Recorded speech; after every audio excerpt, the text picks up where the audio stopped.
Well, good afternoon, everyone. Thank you for attending our last Kent seminar of the spring semester. And I think it's in line with the ending of the projects for the Illinois Autonomous and Connected Track, one of which is Professor Kwiat and Professor Chitambar's project regarding autonomous vehicle-based quantum communication network.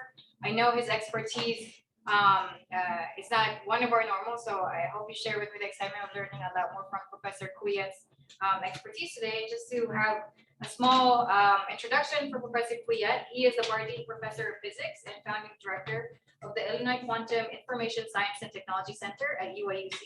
His research interests include advanced quantum communication, optical quantum metrology, and fundamental quantum physics. He earned his bachelor's from MIT and doctorate from the University of California, Berkeley. Without further ado, the stage is yours, Professor Kwiat.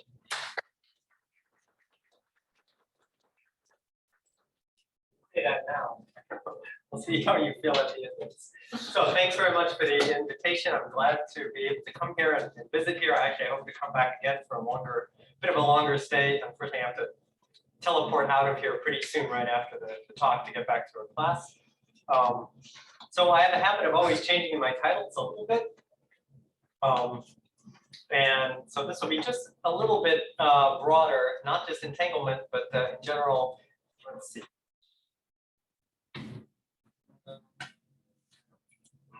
Okay, but in general, quantum states, and not just from moving platforms, but also from moving platforms. So this is kind of what I'd like to talk about today. I'll spend quite a bit of time on the introduction and motivation. Again, just because this is a little bit different than concrete and other things that you might be used to studying. So I would really encourage people to ask questions as they have them, just because purpose of this is more just to introduce you to some of the interesting things that are going on. And I'll talk some things about a couple projects that we're working on, both using drones and also moving toward a satellite. So quantum information is this field that came up now about 30 years ago. It has a lot of different pieces to it, from computation that you might have heard about, quantum computing, communication, which is mostly what I'll be talking about today, being able to use quantum effects to make better measurements, for quantum sensors. There's a lot of very interesting fundamental science under all of this, and in some cases, to really push the state of the art forward, one will need to develop new and better materials. So in that sense, there may be some similarities, since I know you're also trying to develop better materials.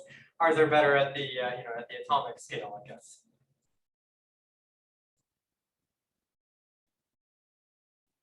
So there is a quite large effort on this worldwide now. This is from just a year ago, but it almost would be more interesting to show the slope of that effort, because it's kind of starting to go vertical, I guess I would say. But there's definitely a large effort. This is numbers. These are all in the open research. There's undoubtedly other research and such that people might be putting in. I will just call one thing to your attention, because you don't really get a sense from looking at the box. You actually have to look at the numbers. That one of the main players in this space is China, with a $10 billion investment, and we'll see them come up again a little later in the talk. So the U.S. has been supporting quantum information research for a long time through the National Science Foundation and other agencies, but really got serious about it at the end of 2018, when the National Quantum Initiative was signed into law, and that was investing approximately $1.2 billion to support a number of things, but mostly five NSF centers. So $25 million. It should say 125 million for the NSF centers, and then as well as 5 DOE centers. And I've just kind of indicated where they are around the country. And one thing that I'll call to your attention is that actually of these 10 centers, 4 of them are in Illinois. So that's like really amazing, right? To have 4 of the 10 centers in the country. And that's partly because we're good in Illinois in this respect. I mean, us and the University of Chicago and Argonne National Lab, the Fermi National Lab. I mean, that's a high concentration of people doing research in this area, but it's also because the state of Illinois is extremely supportive of this area. Governor Pritzker has said that Quantum is one of the three pillars of economic development in the state, along with biomedical and electric vehicles. So that has been worked out well for us. And I'll just say that at University of Illinois, we are involved in 3 of the 4 centers that are here, and really strong leads. So for example, we lead the HCAN NSF Center, and also two of us, myself and Aaron Chitambar, who's the other person in this grant that we had, we each lead one of the 6 thrusts of the DOE Center. So between the 2 of us, we're kind of a 1/3 controlling share of that large center. And just to make the connection, so we did that by way of the Illinois Quantum Information Science and Technology Center, IQUIS, which in its now 3 years since we started has doubled in size. So we now have 46 members over 9 departments and studying the whole range of quantum information science, from metrology and sensing to materials to networking and communication, which is mostly my area, and then to quantum computing on the end. And as part of that role, we're also one of the core members of the Chicago Quantum Exchange. And because of these large centers and a lot of other research awards that have come in, we've had quite a lot of growth just in the last couple of years. And I'm certainly not going to go through all the different areas. I think the main reason I wanted to just show the faculty and the different areas is to say that one of our goals is to now start branching out and making connections with other people outside of IQUIS to find out, okay, how is quantum going to be relevant to medical things, to financial things, to transportation things, which of course is why I'm here. So if any of you are interested in being on our mailing list and like coming to our seminars and such, please just let me know. We'll be more than happy to hook you in, as it were. Okay, so out of curiosity, who here has heard of a qubit? With a Q, not a C. With a C is more the one that would show up here. Okay, so I'm good that I'm going to start at the beginning. So we can contrast quantum information from classical information. It's easiest to see what it is by contrasting with classical information. So in the classical case, we typically encode information in bits or binary units, things that can be 0 or 1. Lots of ways you can encode that. And you could encode it with voltages on some capacitor plate or positions of a stone on an abacus. Basically any way that you can have 2 distinguishable states, you could call that a classical bit. And in the quantum case, we have quantum bits or qubits. Those are also systems, 2-level systems. So they could be a 0 or a 1. And there are lots of systems we could think about. We could think about, say, the ground and excited state of some atom. We could think about a spin of some charged particle, that's angular momentum pointing up or pointing down. We can think about the polarization of a photon being horizontal or vertical, where horizontal is 0, vertical is 1. And the thing about the quantum case that's quite different from the classical case is that we can be in 0 and 1 at the same time. So we can have arbitrary superpositions. This is how we would write this quantum mechanically, an arbitrary combination of 0 and 1. And just to maybe demystify that a little bit, an arbitrary combination of a horizontal and a vertically polarized photon is a diagonally polarized photon. And if you take, instead of horizontal plus vertical, you take horizontal minus vertical, then you get an anti-diagonally polarized photon. If you put a 90-degree phase shift between them, then you get a circularly polarized photon. So this is not necessarily something that's super weird. It's more weird a little bit when you think about like an atom that's in the ground, in a superposition of being in a ground state and an excited state. The ground state is maybe the spherical thing, and the excited state is one of these, p orbitals with lobes. But really, those are already too weird on their own, right? Because even in the p orbital, the electron is both above the nucleus and below the nucleus at the same time. So the fact that you can be in superpositions of these other states is not really any more weird than that. But it is useful. And I'll just say one more thing about this to give you a sense of the difference between the quantum and the classical case. In the classical case, there's only 2 things you can do to a bit, which is to say nothing, leave it alone, or you can flip it. That's it. That's the only thing you can do. In the quantum case, we can represent this general state as living basically described as a longitude and a latitude on the surface of the sphere. And the operations you can do are any rotation of that sphere around any axis by any amount. So it's a much richer structure of things that you can do. The other way in which quantum information is quite different from classical is that classical information is copyable, as evidenced by the fact that you all heard me say the word copyable. So, or you're all seeing the word unclonable on the screen. So it's easy to make copies of classical information. In the quantum case, if you have an unknown quantum state, it's not possible to make a copy of it. And in fact, that is central to the security of quantum cryptography, for example. So the other thing that I'll talk just a little bit about is entanglement. So this is when you have more than one system. So let's just say 2 is shown here. And the system, it's entanglement you could think of as a superposition, but it's a superposition when you have multiple states concerned. So this particular state, for example, where both quantum systems are at 0 or both are 1, if you just ask what's the quantum state of one of them, it doesn't have a definite quantum state. But as soon as you would know that one of them was a 0, you know the other one was a 1. And that could be true even if the 2 quantum systems were very far apart. So this is the sense of non-locality that we get in quantum physics in entanglement. And just to make an analogy, if you had 2, this is often described this way, let's say we have 2 coins, Hamid and I each have a coin, and they're classical coins, and we just both toss our coins, and we ask about the distribution of results.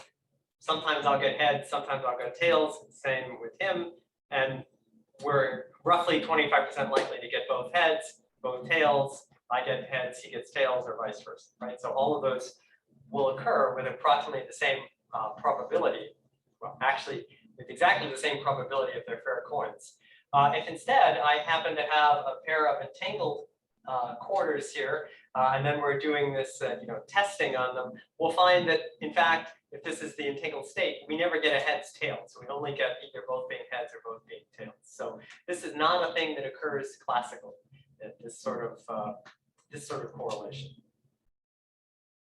And in a sense, I like this example because it keys into the fact that when you make a measurement, you're equally likely to get heads or tails. So it's a random result. And in fact, what we have, if we can distribute this entanglement, we have shared randomness. And that shared randomness is something you can use as a key for an encryption system and for other things. So why does this help you? Well, classically, let's say I had 3 registers, 3 classical registers. Those 3 registers can each be 0 or 1. So I can have any one of the first 8 numbers, because I could have a 0, 0, 0 or a 0, 0, 1. 2 times 2 times 2, 1 of 8 numbers. But in the quantum case, if I have a superposition, if each of the qubits is in a superposition of 0 and 1, I end up actually with all 8 of those numbers simultaneously. So not just one of the 8 numbers, I get all 8 of them. And with 3 registers, it's not that amazing, but this scales as 2 to the n. So if, for example, you gave me a 300 qubit system, 300 qubit register, which is a little bit more than we currently have in the world. So like Google with their systems are currently at like 127 qubits or something. But anyway, 300, I guess we'll be there by the end of the year or sometime a year from now. With that 300 registers, qubits, you simultaneously can store 2 to the 300, which is about 10 to the 900 numbers. And 10 to the 900, sorry, 10 to the 90. 10 to the 900 is also big, but anyway, 10 to the 90 is big enough. 10 to the 90 is more than the number of particles in the known universe, as far as we know. So if you count every electron, every proton, you will run out of particles before you get to 10 to the 90. So there's an incredible parallelism that you can use for some types of problems. So for example, one of them is being able to factor numbers into their constituents. 15 is 3 times 5. It turns out that is believed to be a hard problem to solve classically. And we could do a comparison, and that is a problem that is currently used anytime you have an HTTPS. The S means that there's an encryption that's being used that's relying on the fact that that problem is not easy to solve for people to solve. And a typical code, an RSA, might have 129 digits. It's a 129-digit number. It's equal to the product of 2 large prime numbers. And you can just calculate it on a PC running at a gigahertz. It would take about 4 months to factor that.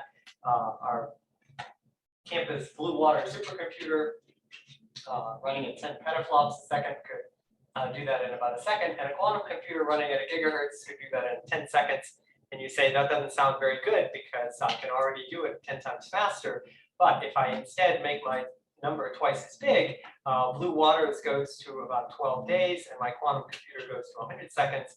And if I make this just a little bit bigger, now my classical computers will never ever get there, and even the supercomputers will never ever get there, and the quantum computer goes up just a little bit. So there's an incredible enhancement in computational speed for certain problems. Another thing that quantum computers are believed to be good at is optimization. So things like figuring out what's the optimal routing or packaging, or if you're trying to understand communication and you have a lot of different nodes that have to send information back and forth between them, what would be the optimal way of doing that? I've chosen these specifically as potentially relevant for transportation. Obviously, there are many other optimization problems that one could look at. And I've just indicated here with an asterisk things where you might care about having a low latency. And the reason I bring that up is that a lot of these problems are things that might be solvable on a big computer, but they would take a while. And if you're talking about autonomous vehicles driving around, it doesn't really help you to get the information 15 minutes later, how to avoid crashing into the thing that's 5 seconds down the road. So being able to do things much more quickly could be quite critical. And some companies have even started looking into this at a low level, I guess I would say. Another thing that quantum computers are good at is solving quantum mechanics problems, which is basically saying simulating materials, because any complex material is basically a complex quantum mechanical object with all the atoms and forming into molecules and such. And that, of course, could be relevant for designing better batteries, better solar cells, better asphalt, all kinds of other things. And of course, other things like drug development and medical things as well.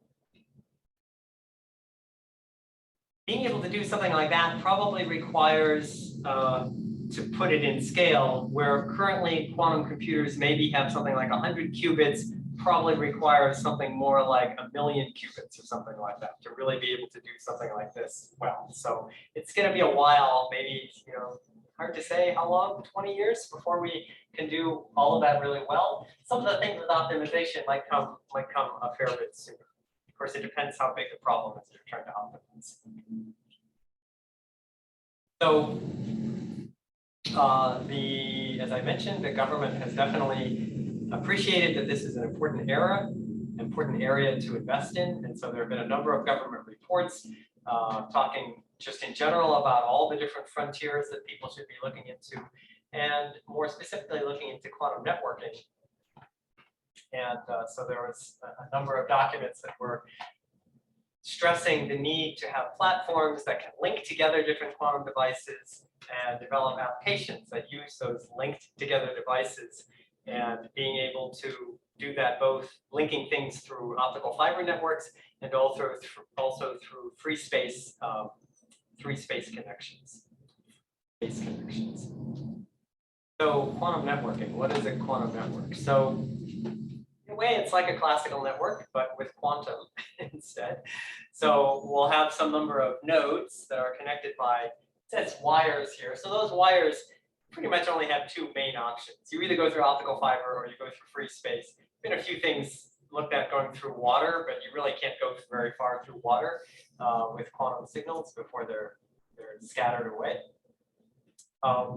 The things at the nodes could be anything from just a couple of qubits or some detectors to potentially to a whole quantum computer. And the things that we're sending back and forth are going to be usually single photons or entangled photons going down these channels. And one could say that the primordial function of a quantum network then is to generate entanglement between these different nodes. And then once you have that entanglement, then you can do different things with them. So what can you do with that? Well, one thing you can do is secure communication. Like I said, if you have the shared randomness between people, you can use that to do encryption. And it's really encryption that is provably secure.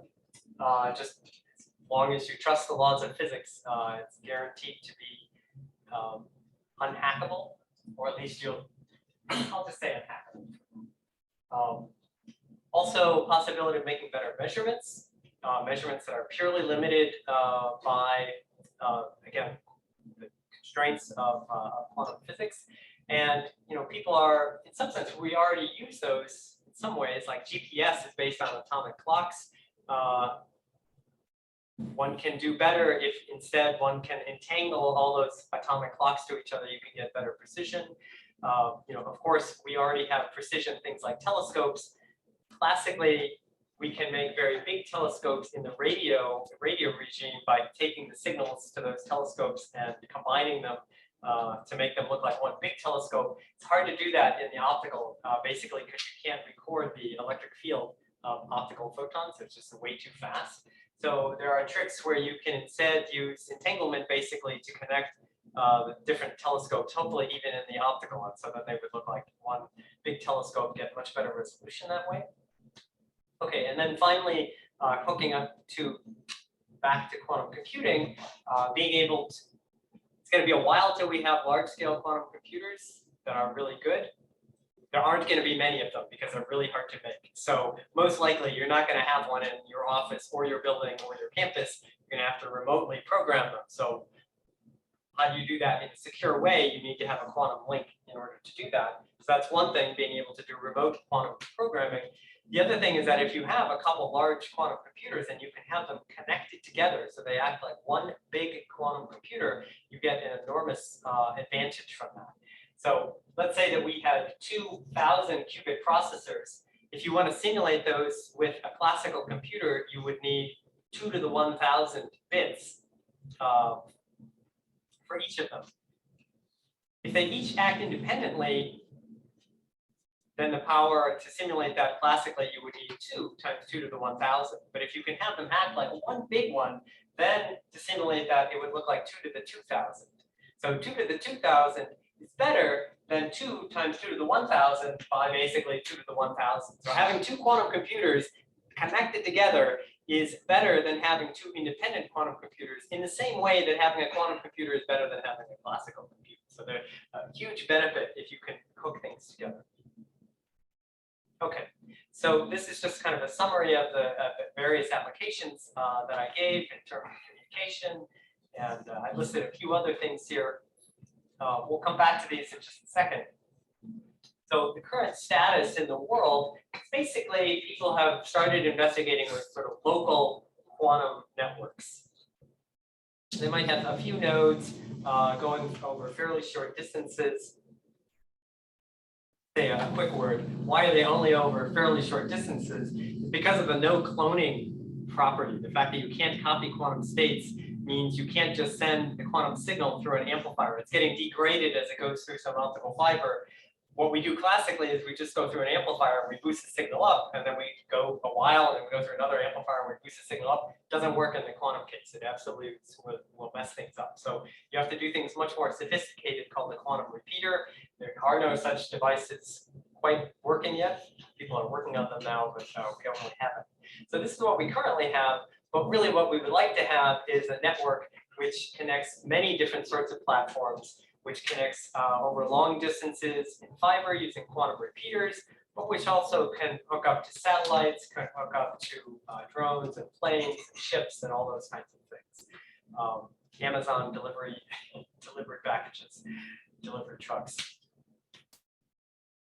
And I've just tried to highlight here a couple of the applications where it's really motivated to have a mobile system as opposed to having just fixed nodes, which is what you would have if you just have fiber links. Being able to, if you have things that are moving around, being able to verify where those objects are so that you can provably know where they're sitting. Being able to do this blind quantum computing. This is basically remote quantum processing, because probably you're not going to, on your remote system, like let's say it's a drone, you're not going to have a quantum computer flying on a drone. There's just no way. So your quantum computer, if your drone is trying to use a quantum processor to optimize what it's trying to do, it's going to need to communicate back to some other larger scale quantum computer in order to get that information. So for that, you need to have a network that can connect up to some mobile system. There are new capabilities that you get as well if you're not going through fiber. So in fiber, transmission drops exponentially with the length in fiber. And that pretty much means you can't go more than about 100 kilometers in optical fiber. Otherwise, the chance that your quantum signal gets through is just too small. In free space, loss drops off as 1 over r squared. Probably learned that back in junior high or something like that, or you just imagine something filling a sphere, then you catch a patch of the sphere, the intensity will fall off like 1 over r squared. So same thing with quantum signals. Also, if you can reposition those nodes, that could of course be very interesting and quite useful. And from a science perspective, the fact that you have different inertial frames of reference with things moving with respect to each other could be interesting and enable a number of different sort of science applications, science experiments. So the way I actually kind of got involved with this mobile platform area was that we had a MURI, a large grant from the Navy about 10 years ago now, trying to develop quantum key distribution, so quantum cryptography for the Navy. They can't use fibers going from ship to ship, obviously, and they like to be able to do secure communications, and so they wanted to know, can we do quantum key distribution for this? And the challenge is that you have the ships, and they're not right next to each other. If they're right next to each other, then easier to do things, but they're not right next to each other. Yeah, maybe I'll ask you, what's the challenge of trying to do quantum communication between two ships that are far apart from each other?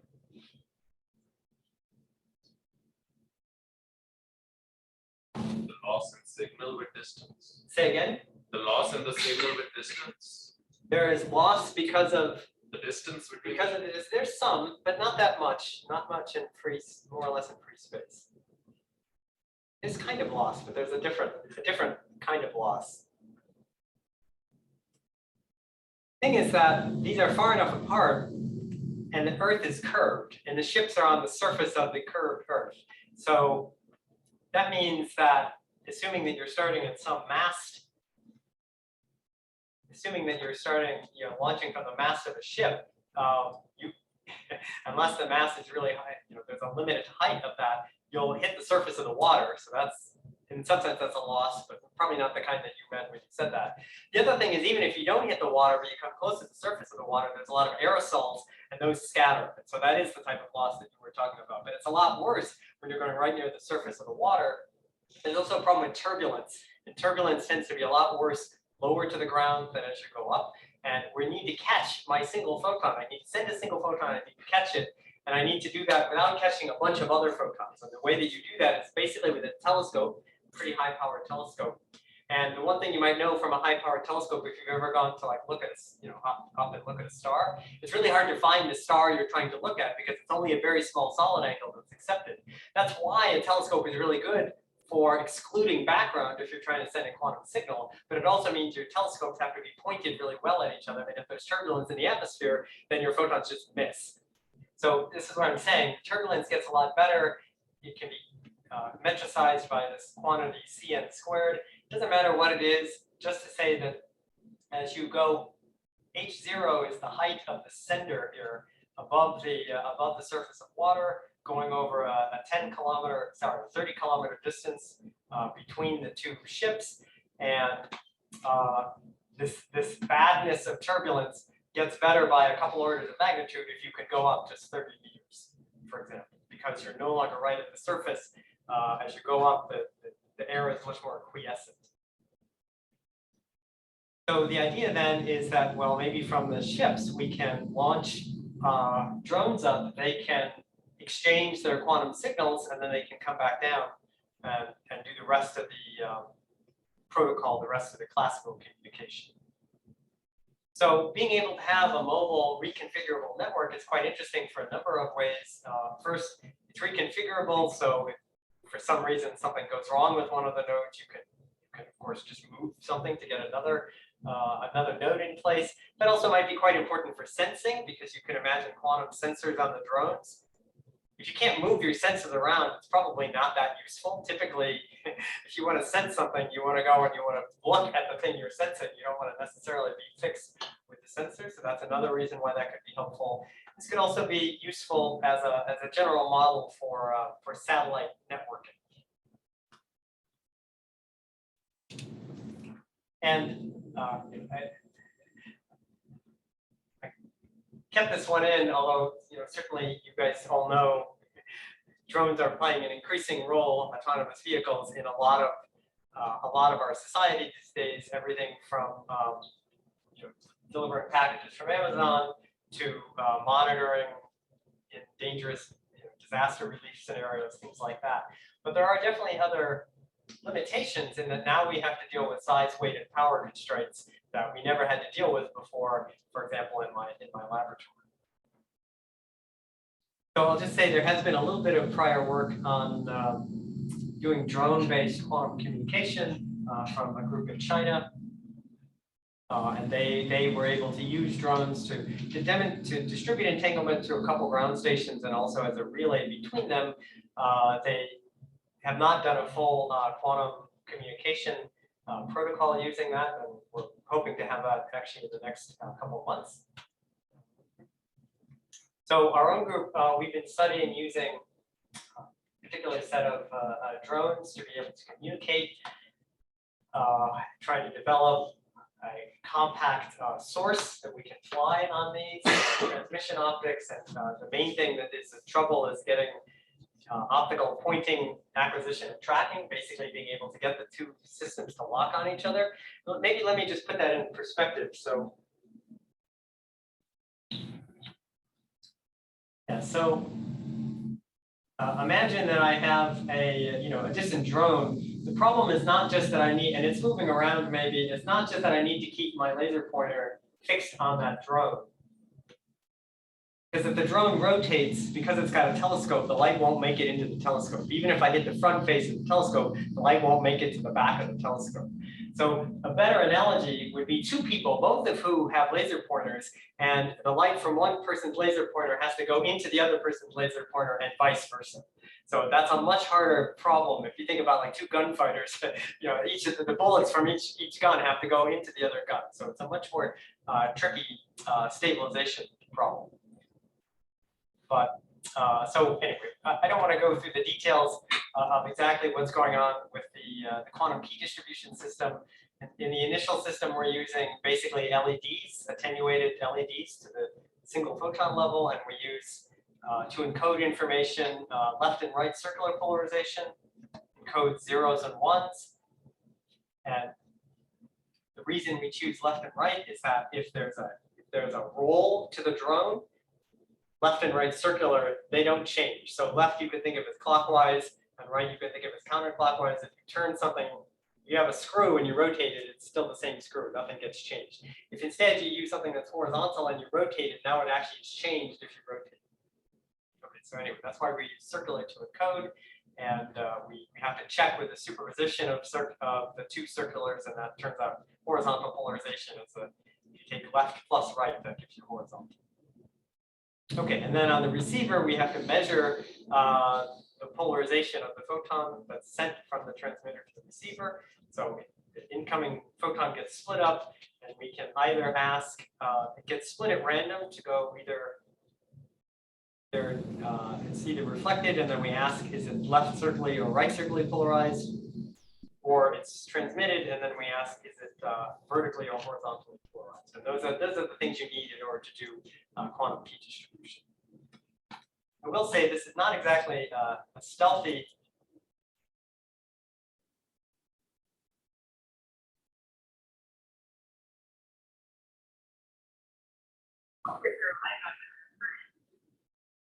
I don't actually know that there's a correlation. I think that there is. Leaving around a lot more because of this.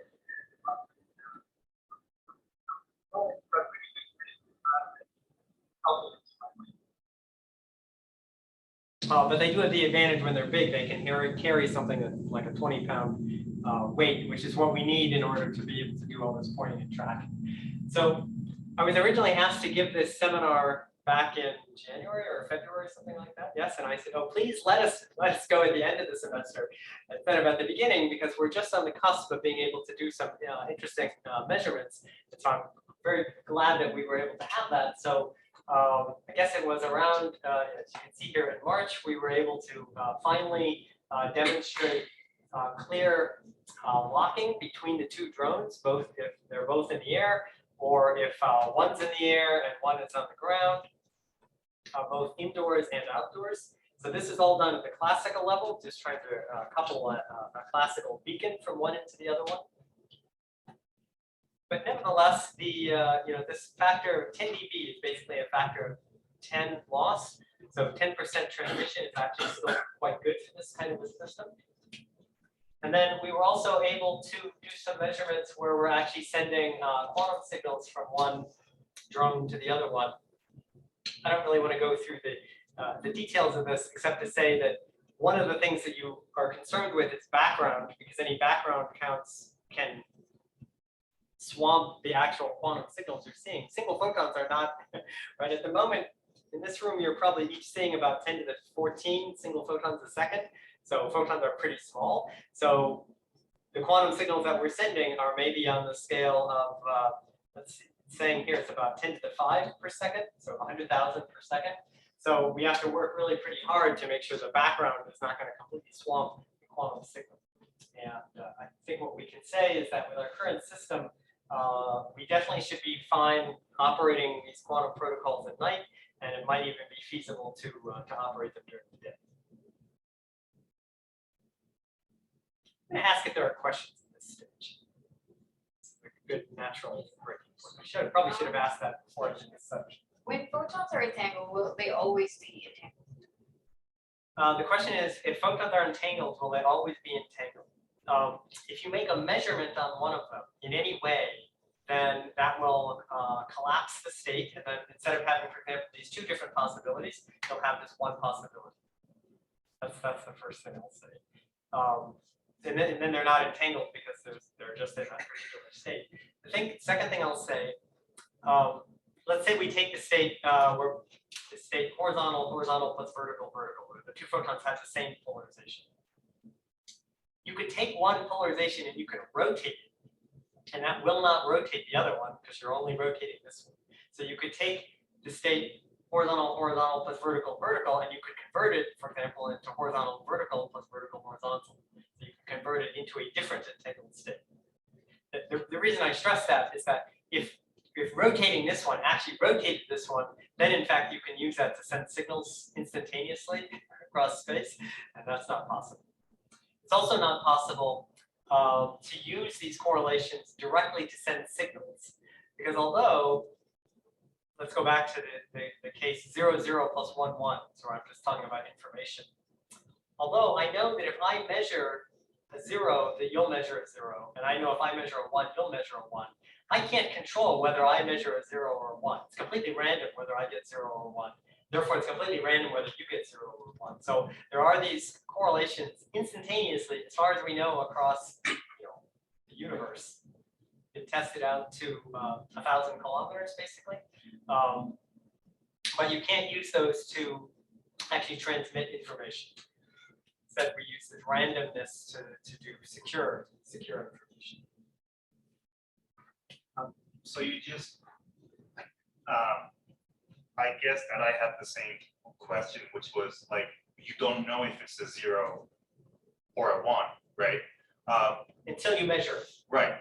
But then you said you use the randomness to actually, how do you said that you randomly split it to go to the left and the right.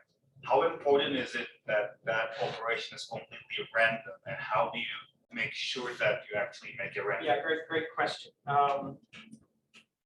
So back up, just have something to point at. So in this case, that randomness is just by a beam splitter, a half silver, if you will, a half silver mirror that transmits half the time, reflects half the time. If instead of being 50-50, it was 40-60, what that would do is that would end up biasing your random key, so you would end up with more zeros than ones. But there are classical methods you could do to unbias a random string. But like the easiest one to understand, but by far the least efficient, I guess, is just take the parity of adjacent things. Yeah, and so if I get two If they're the same, if they're both zeros or both ones, I'll call it a 0. And if one's 0 and one's a 1, I'll call it a 1. Anyway, that's a way of de-skewing. And then anyway, there's lots of other techniques that you could use to de-skew. Does that make sense? Yes. Good questions. Curious to know how to entangle two photons, or they just happen to be. Oh, how do we make them entangled? Yeah. Yeah, that's a great question. I'll kind of address it in the next thing I'm going to talk about, but the easiest. Yeah, let me just address it in the next one. I'll address it. One way is you take, so we get our pairs of photons by taking a high energy photon and we send it into a crystal that splits it into 2 low energy photons, which sounds kind of like a miraculous process maybe, but it's in, this is unfortunately a red laser pointer. If you had a high quality green laser pointer, then I would point out to you that the green laser pointer works by taking 2 infrared photons and adding them together and getting a green photon.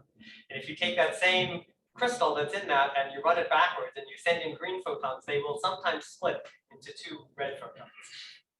You can have one of those crystals that gives you 2 horizontally polarized photons, and if you rotate that crystal by 90 degrees, it will give you 2 vertically polarized photons. And now you take 2 of those crystals and you drive both of them, and you don't know whether you get the pair from the first one or the pair from the second one, and that gives us a entangled source.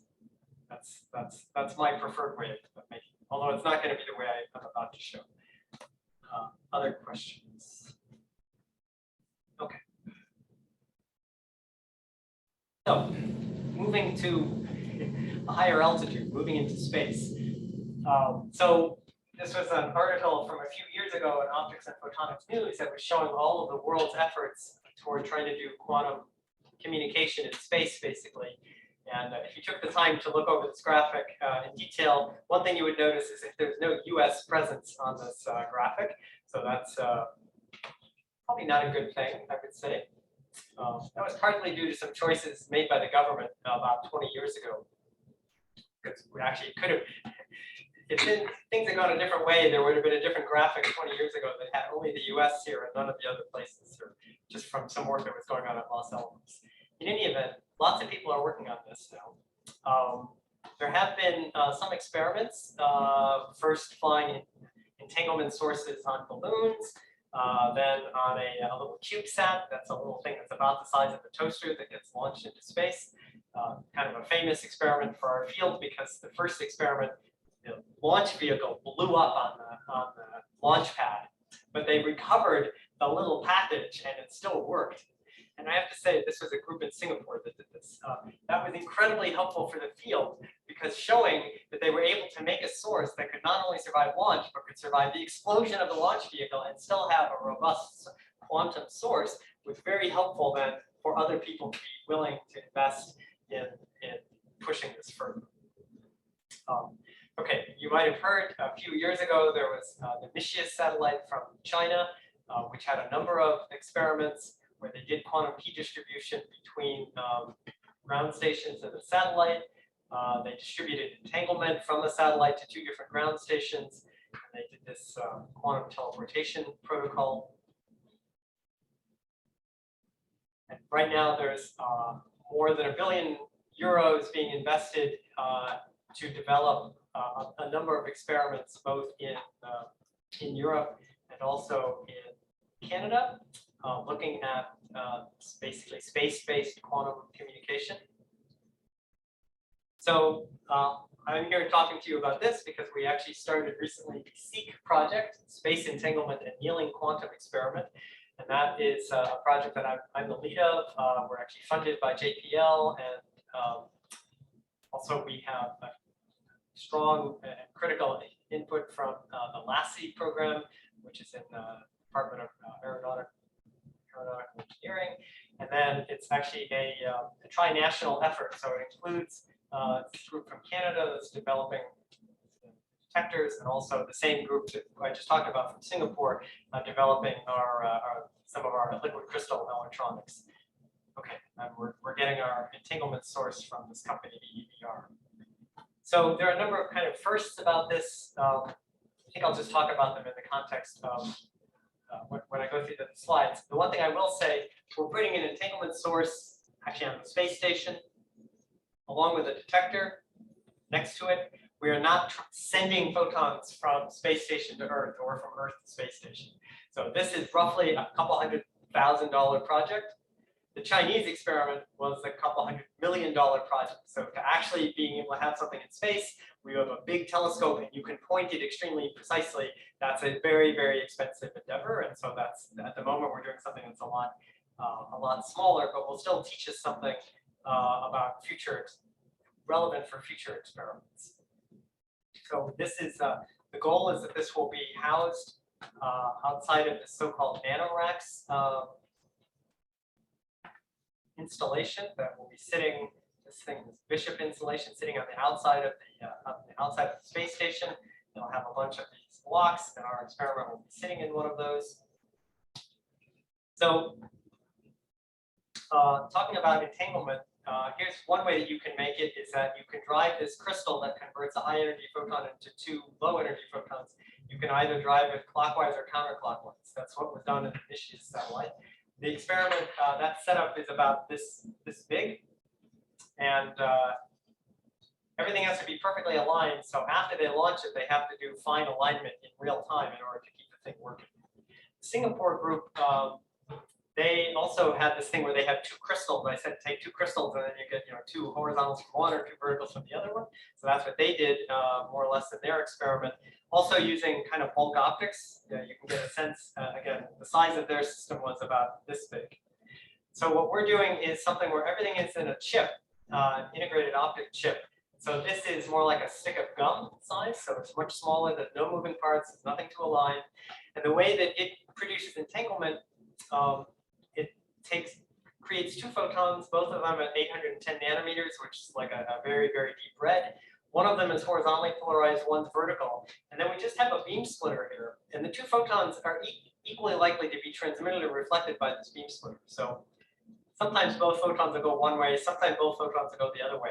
But if one photon was transmitted and the other one was reflected, you don't know which was which. And so if you take the case where there's one photon on each output port, that gives you this entangled state, horizontal, vertical, plus vertical, horizontal. So, and we've been able to measure that with very good fidelity. Fidelity 1 would be a perfect state. Photons come out into our measurement system. They come into this fiber, and then they go through this little free space path. They can either go straight through, and then they're measured asking in one sort of state, are they horizontal or are they vertical coming up here? Or they could instead randomly bounce and they're measured a different way. We can change how they're measured by changing these liquid crystals that are shown here. These are just liquid crystals like you would have in your digital watch or something like that. And this is a mock-up of the whole thing, currently being set up on a 3D printed base plate, but we're having our actual aluminum base plate machined at the moment. So it's pretty small. It's about this big. Small enough that we can fly it. So I will say that there have been a number of, for me, this has been an interesting challenge. So I am an experimentalist. We're used to building entanglement sources all the time. No problem. We do this in our undergraduate labs, Physics 403B, if you want to set up entanglement sources. It's so different working on something that's going to go on a satellite.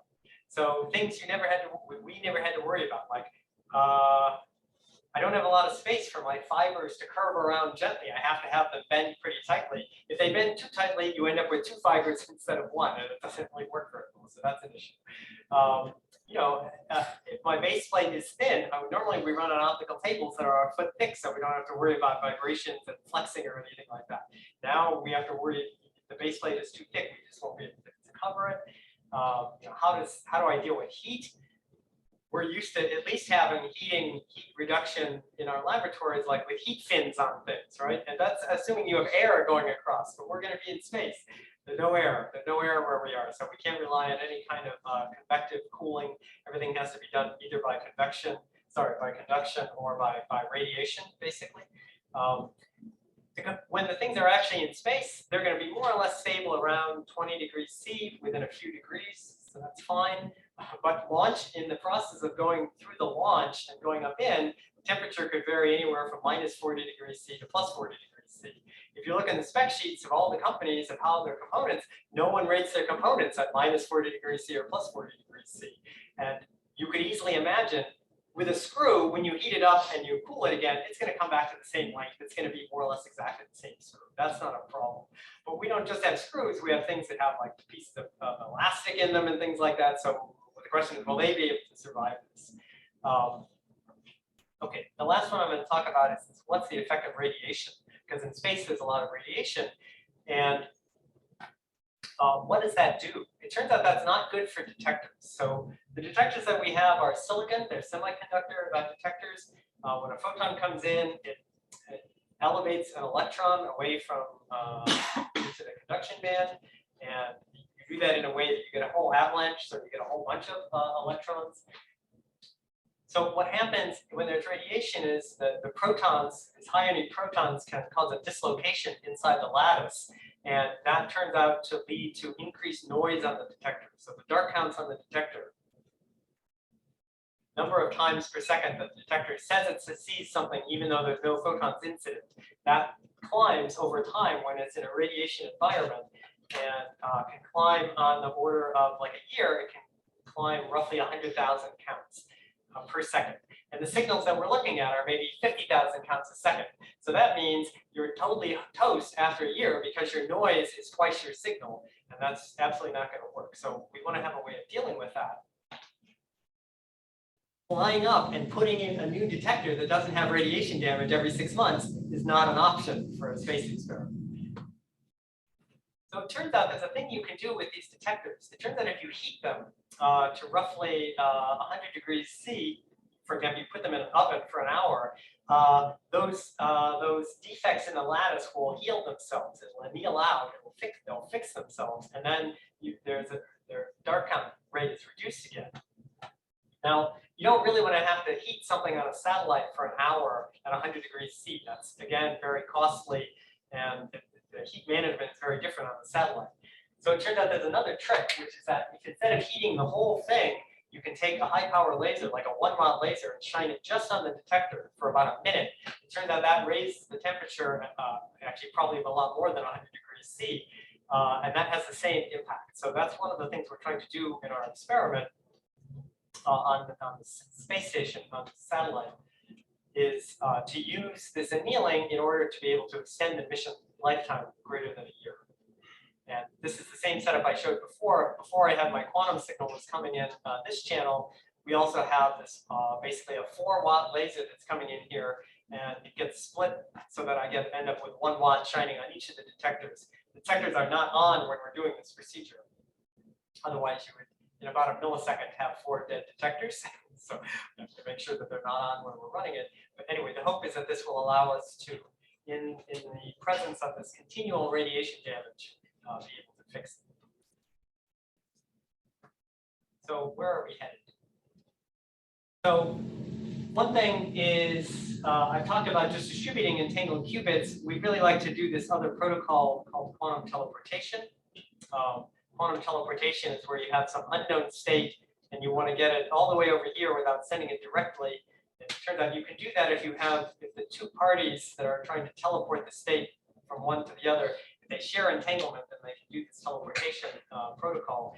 But I'll just say it's never been done with platforms in relative motion. This little box here, it turns out it's pretty tricky. In order to get it to work, you have to take the 2 photons and you have to mix them on a beam splitter, and they have to get there at exactly the same time to within the duration of the photon. The photons are maybe a picosecond long, a picosecond in duration, so 10 to the minus 12 seconds, which is only a couple of millimeters. So the 2 photons have to meet. It's kind of like 2 archers who have to hit the target at the same time. They both have to hit the target, at exactly the same time, except one of them is flying along at 7 kilometers a second, and they're having to keep doing this all along the path. So that turns out to be a quite challenging synchronization problem. Much more down to earth, what we're trying to do here at Illinois, at UIUC, is develop a quantum network, QuickNet, that will hook us from Champaign eventually all the way up to Chicago. And just in a little bit more detail what that would look like, First of all, the first phase of that is hooking together several of the laboratories in the physics department and material research lab, MRL, and the engineering science building, and then also hooking those to the ECB building and also the HNNTL building, people who have labs in those buildings, but then eventually hooking into some dark fiber that goes to a way station in Rantoul, and then another one in Kankakee, and then finally up to Chicago.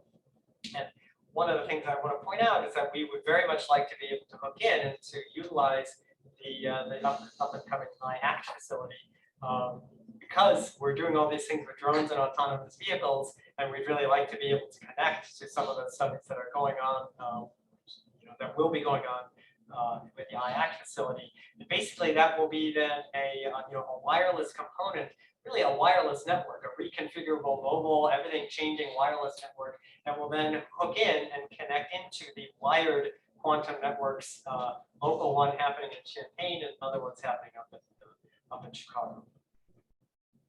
So this is the view of the quantum network that I showed before. And where do we go from here? Well, Buzz Lightyear, as far as we can go. I just want to thank my collaborators and colleagues on these various projects, and ask if you guys have questions.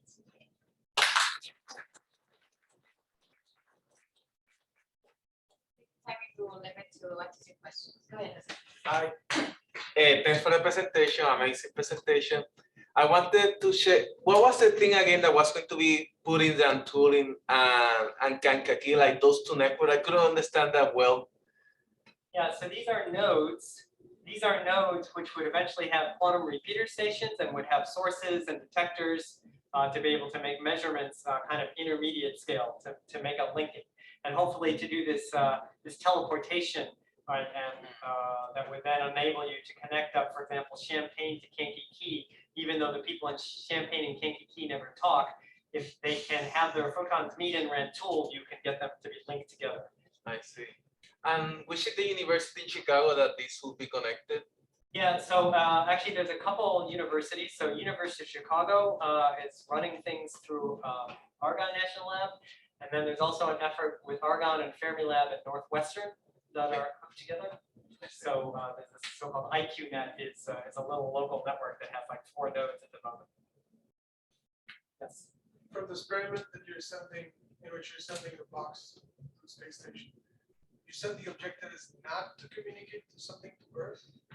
Not with this experiment, because everything in this experiment, everything is inside the box, both the source and the detectors.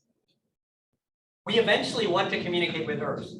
We eventually want to do that, but we would like to see, can we make these very small sources, these waveguide sources, can we protect the detectors against radiation? There's some other things in our measurement system that are a little bit different, so we want to test those on something that is relatively cheap before investing in the thing with the huge telescope that's pointing down to Earth. If you happen to have a spare few $100 million, we'd be happy to go directly to the other one. I have Professor Kwiat now. I'll connect you. Other questions? If I may, last question, Professor. On the map where you had Rantoul and Kankakee. Okay. This may not be relevant or maybe a silly question. When you add more nodes, especially when maybe clustering, will that be an issue when you're serving a network that's more dense than, in this case, it's just following 57? So like,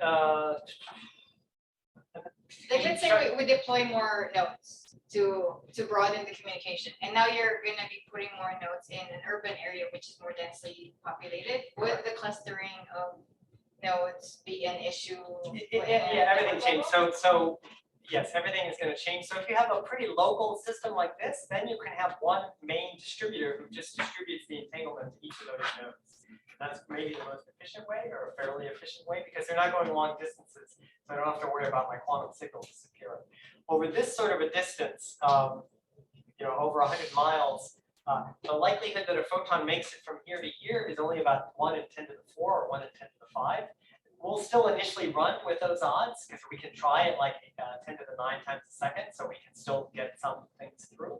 But really, these intermediate nodes are supposed to be putting in quantum repeater stations, which again, quantum repeaters don't exist yet. It's one of the main goals of this DOE center on Argonne. QNext is to try and make a quantum repeater. But yeah, eventually what's the optimal architecture when you have combined long distances and multi-nodes? That is still entirely up for study, what the optimal strategy is to do that. Should you do a ring network, a star network, partial mesh network? That's all things that are still to be understood, I would say. It probably depends a lot on the application as well. Awesome. Well, I hope you guys are as delighted as me, even this is completely out of our norm in our lab. And thank you so much for coming here, Professor.